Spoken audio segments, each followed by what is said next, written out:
pecado, fadiga, tristeza de dor.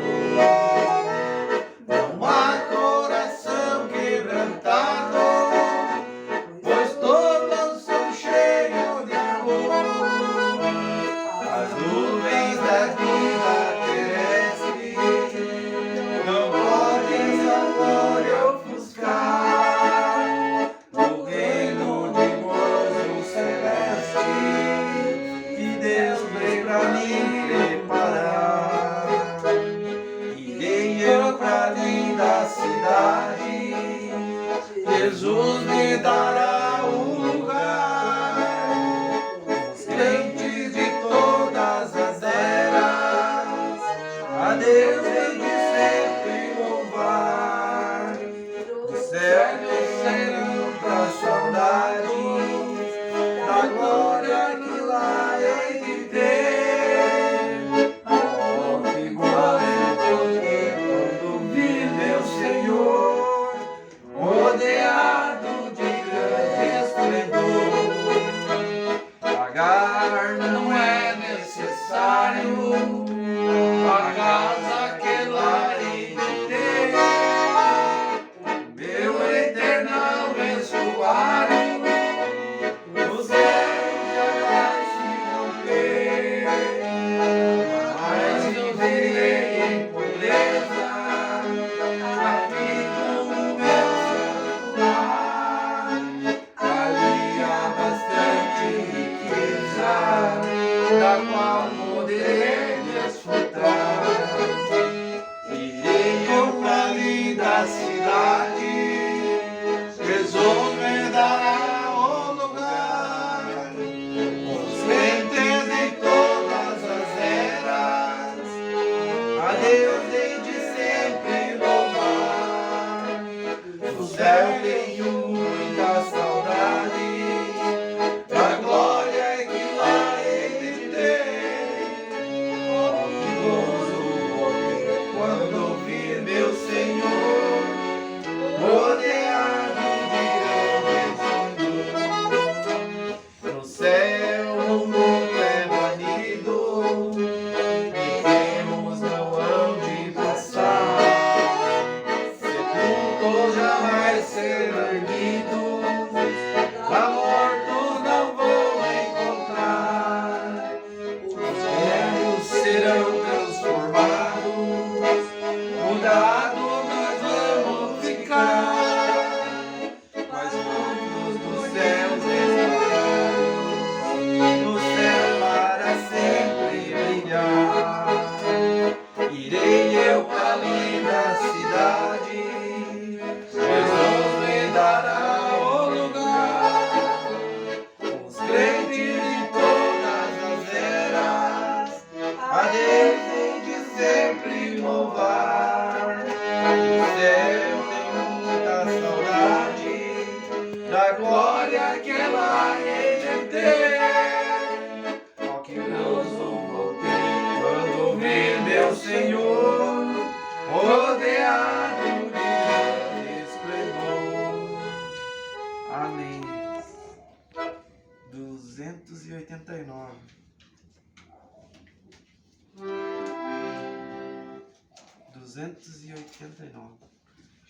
Que agora Dá uma real. É o último que eu não marco. aleluia, Senhor.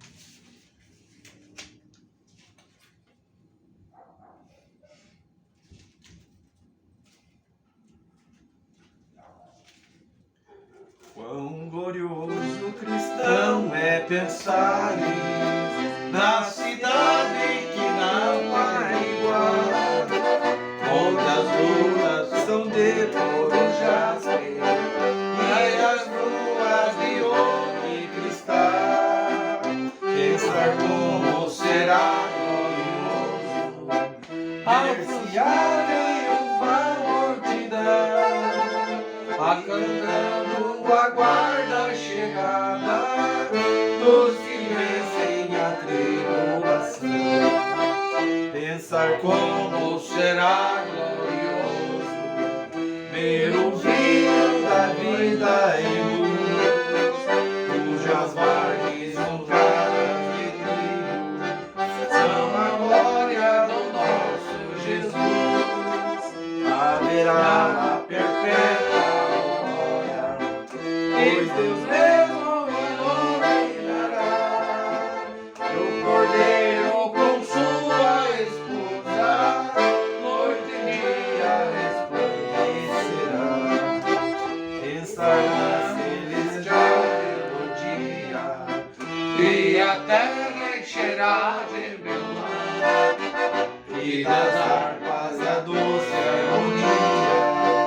Ao passar o Jordão se ouvirá, deslindores que levam à morte, são constantes, não voltar atrás.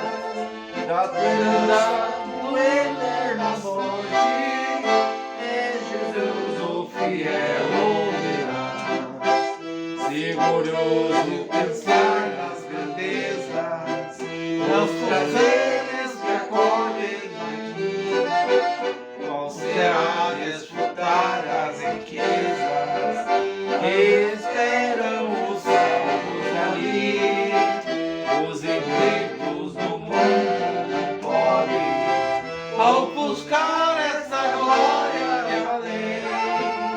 Não almeja viver, ó amigo, nessa formosa Jerusalém. Amém. Graças a Deus.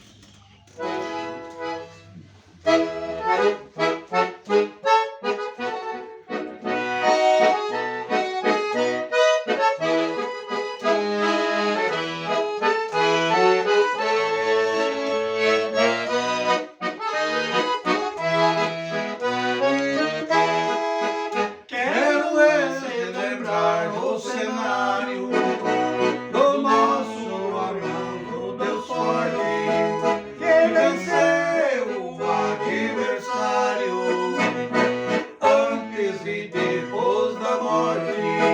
Foi no alto daquela colina que Jesus foi crucificado pelos golpes de mão assassina, conduzindo madeiro pesado, ousa quase levar o martelo, com os cabos e lanças também, como para travar um duelo, mas Jesus não brigou com ninguém.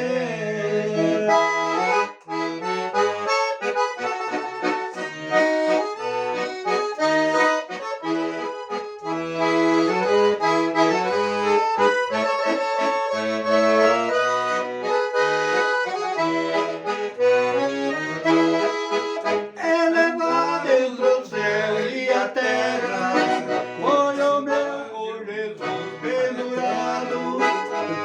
Estava travada a guerra, extermínio ao do pecado.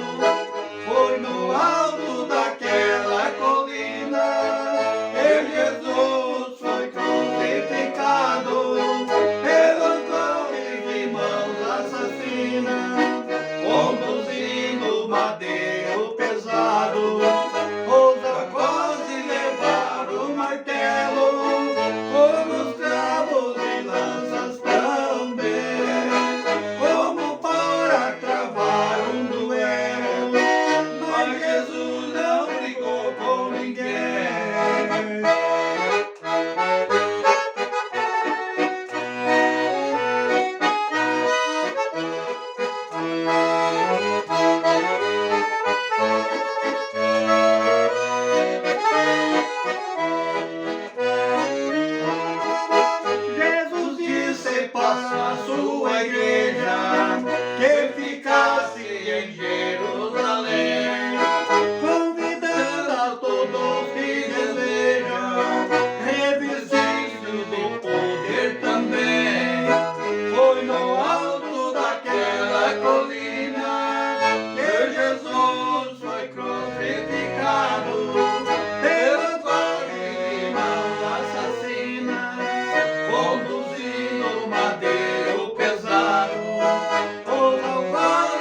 graças a Deus que nos dá a vitória em nosso Senhor Jesus Cristo.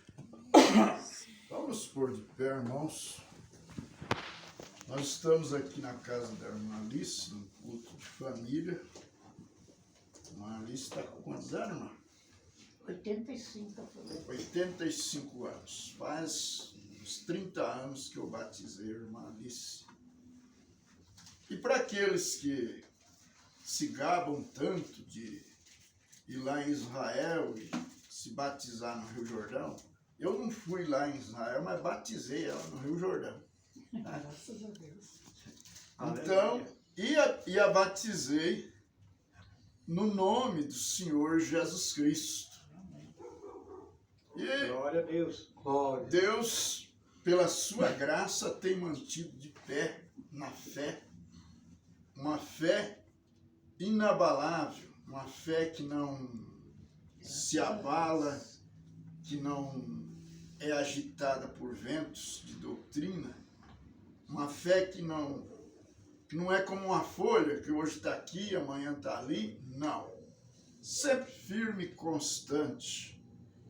Isso é para honrar a palavra de Deus, a mensagem do nosso profeta, irmão Brana, que diz que um em Deus é a maioria. Então, qual é a maior igreja que tem dentro de Guarapuava? Não é o número, mas é aquele único que estiver em Deus. Amém. Amém. Graças a Deus. Esse é a maioria.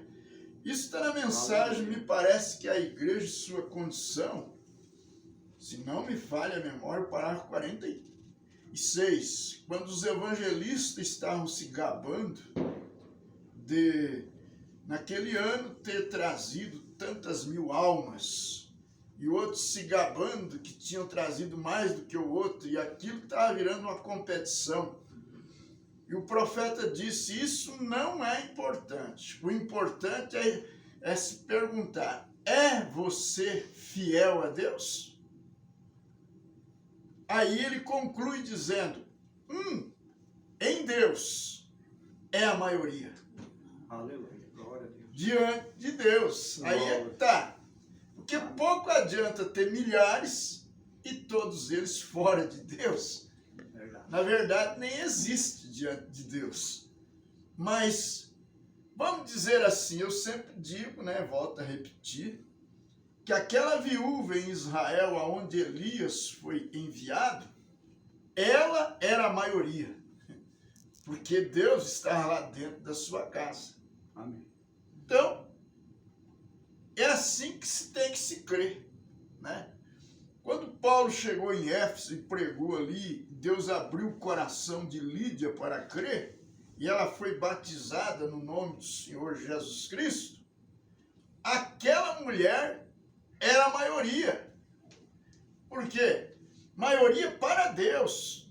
Deus não está contando a maioria do mundo, porque isso não lhe pertence, mas a maioria que é dele. Amém. E se é um, é aquele um. No caso de Noé, Noé e seus filhos era a maioria. No caso de Abraão, Abraão e os seus eram a maioria. Diante de Deus, porque estava incluído no plano de Deus. Então, nós somos a maior igreja. Para quem? Porque a maioria é aquele que Deus escolheu. Conta para Deus. Ele vai vir buscar aquele que ele escolheu. Ah, mas é um só. Pois é, mas então é só aquele mesmo. Esqueça. Mas todo esse mundão roda. Para Deus nem existe. Deus não está incomodado com ele. Deus está cuidando dos seus. Amém. E aí é que tá. Quantos pregadores que arrastam multidões? Agora, em Deus. Observa essa expressão, a diferença está aqui. Em Deus. Na palavra. É a maioria. Amém. Paulo, dentro daquele navio,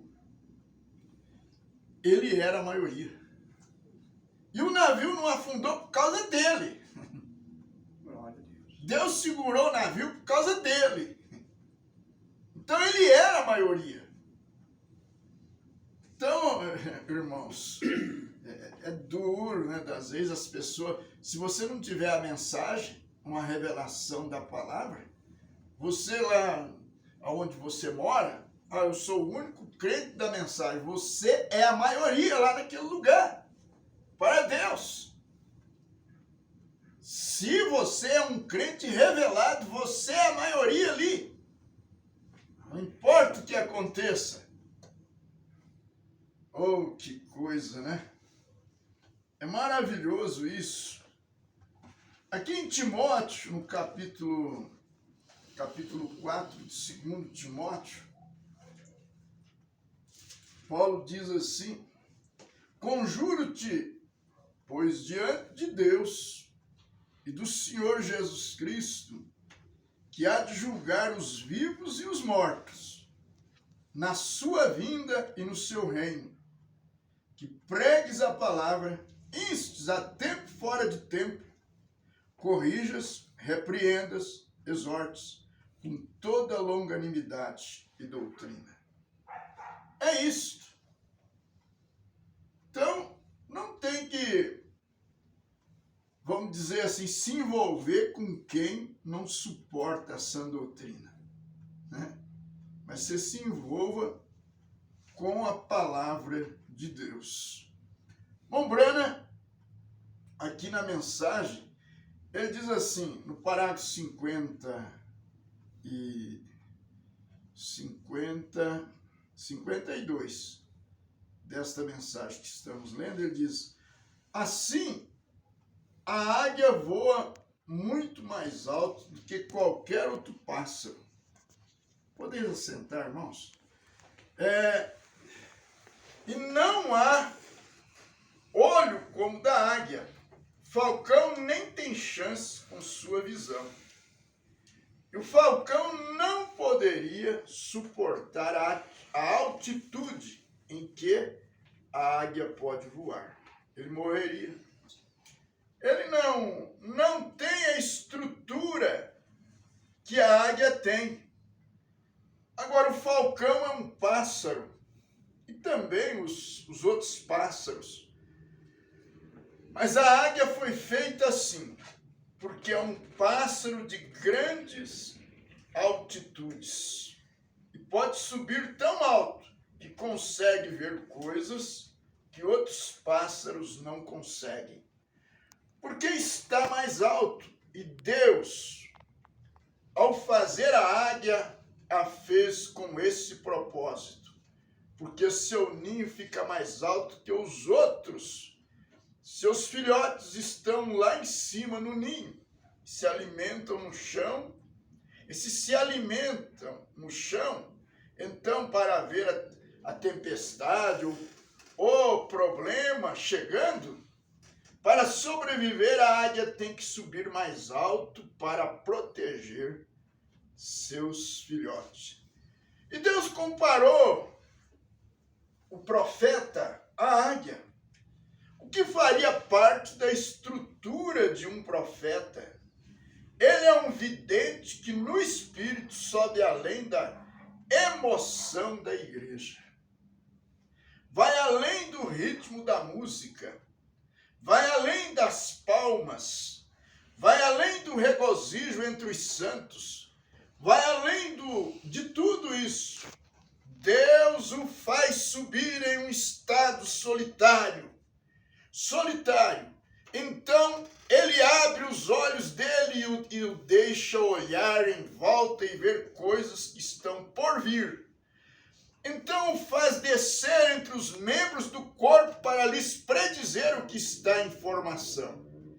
Assim, Deus levou Ezequiel bem alto e o deixou ver uns 2.600 anos. Pense nisso. Agora, e o deixou ter. Um profeta também é um dom de conhecimento. Conhecimento é como um advogado que estuda os livros e quando contrata um advogado para advogar seu caso, ele só está fazendo uso do que sabe. E você o está pagando pelo que ele sabe, para apresentar seu caso perante o juiz. E agora, o dom de conhecimento na Bíblia é profecia, que sobe, descobre estas coisas que estão por vir, e ao descer as traz de volta. Mas elas devem se alinhar com a Bíblia, com o livro. Se estiverem fora do livro, não são recebidas, porque o juiz julga pelo livro. Estão vendo? Assim tem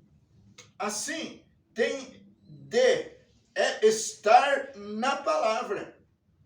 Então, a palavra que Deus falou antes da fundação do mundo, não é que Deus fale e diz algo ao profeta naquele momento. É que o profeta capta o que Deus já disse, pois a palavra existia antes da fundação do mundo. Deus falou a palavra e ela se encontra estendida no tempo. E o profeta sobe e vê o tempo chegando. Assim, é só um dom de conhecimento que ele traz ao descer e colocar no papel. Agora, o profeta Ezequiel subiu e viu o dia em que estamos vivendo. Oh, que viagem! Subindo pela escada de Jacó, para prever o que acontecerá.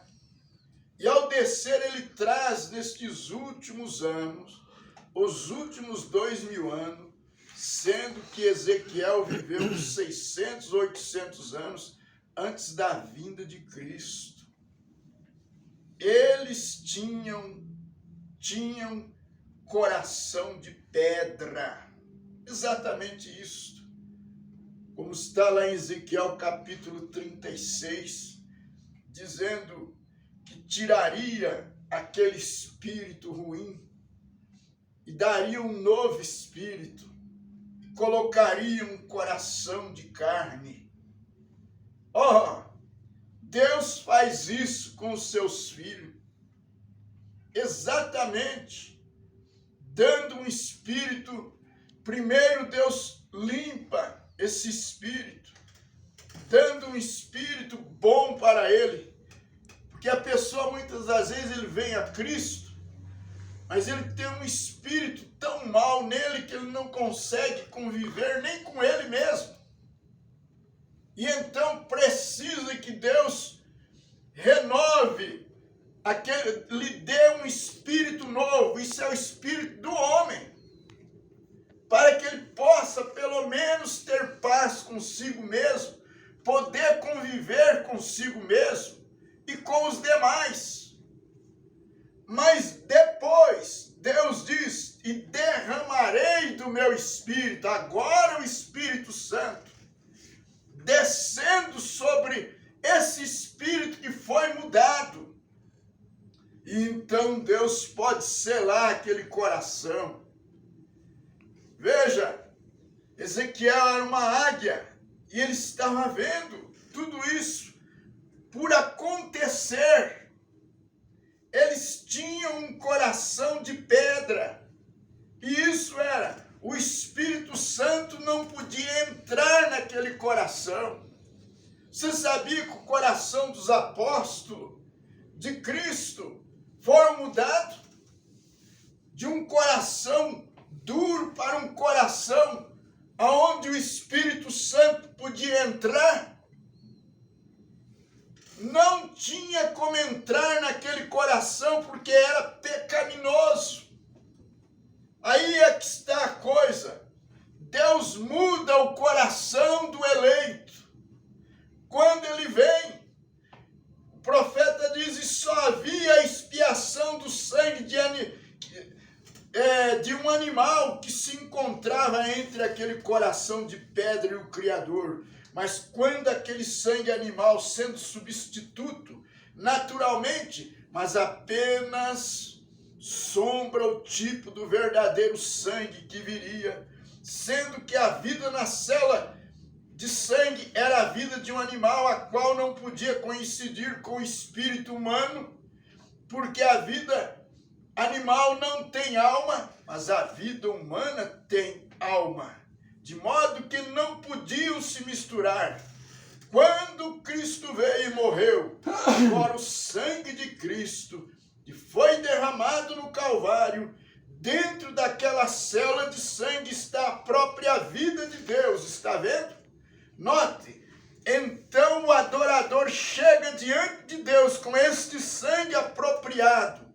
Apropriado é o sangue de um redentor que nos redime. Você se coloca na casa de penhores pelo pecado.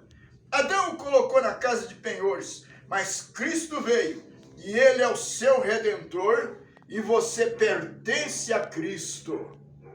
Deus o deu a Cristo como presente de amor pelo sacrifício dele. E você é um trazido a Cristo pelo Espírito Santo, o qual, através do sangue do Senhor Jesus, me ofertou a ele como presente. E Deus ama seus presentes e não tolera vê-los destruídos. Amém? Amém. Deus não tolera te ver você destruído. Não, porque você é um presente de Deus. Você foi dado a Cristo. Jesus disse: todo aquele que o Pai me der virá a mim. E o que vem a mim de maneira nenhuma o lançarei fora. Então Deus não te lança fora. Ao contrário, Ele muda o teu espírito, Ele muda o teu coração, Ele muda a tua mente, para que então o Espírito dele possa descer sobre você e fazer morada dentro de você. Aleluia. Mas, irmão, a tua eleição, ela não começou hoje, ela não começou ontem. É que você já estava na mente de Deus lá atrás. E Deus não tolerou te vendo destruído. Por isso que ele diz que Deus amou o mundo. Jesus disse que Deus amou o mundo de tal maneira que deu seu Filho unigênito, para que todo aquele que nele crê não pereça, mas tenha a vida eterna. Quando que Deus amou você e eu? Antes da fundação do mundo. Sim, Ele não suportou me ver destruído. Ele não suportou te ver destruído.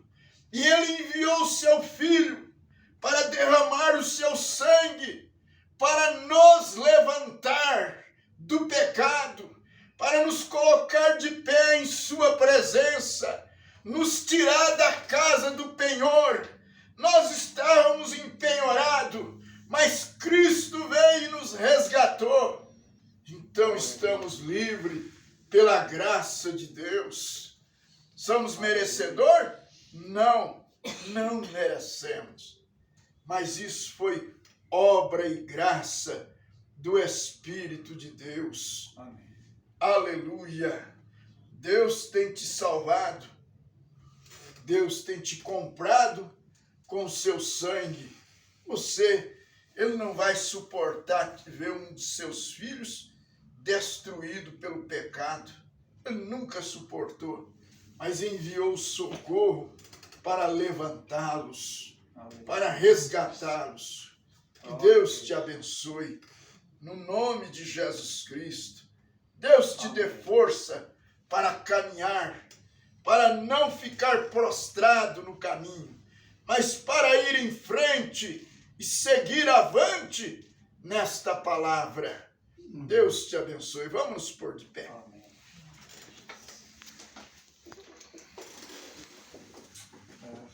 Santo Deus, Sim. te agradecemos por este momento. Obrigado, Jesus. De poucas palavras, na Oh, meu verdade, Deus. Mas, Senhor, estamos gratos pela vitória que o Senhor tem nos dado. Continua conosco, Pai. Não deixe nenhum de teus filhos desanimarem.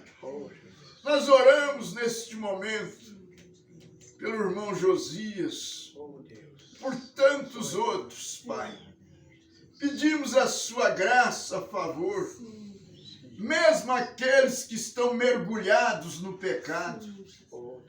Mas se há algo neles clamando por salvação, que eles possam se levantar nesta noite, tomar uma decisão em seus corações, abandonarem o pecado, abandonarem a incredulidade e correrem para debaixo do sangue de Jesus Cristo, para serem limpos de seus pecados, serem batizados no nome do Senhor Jesus Cristo e tomar o caminho com os poucos desprezados do Senhor.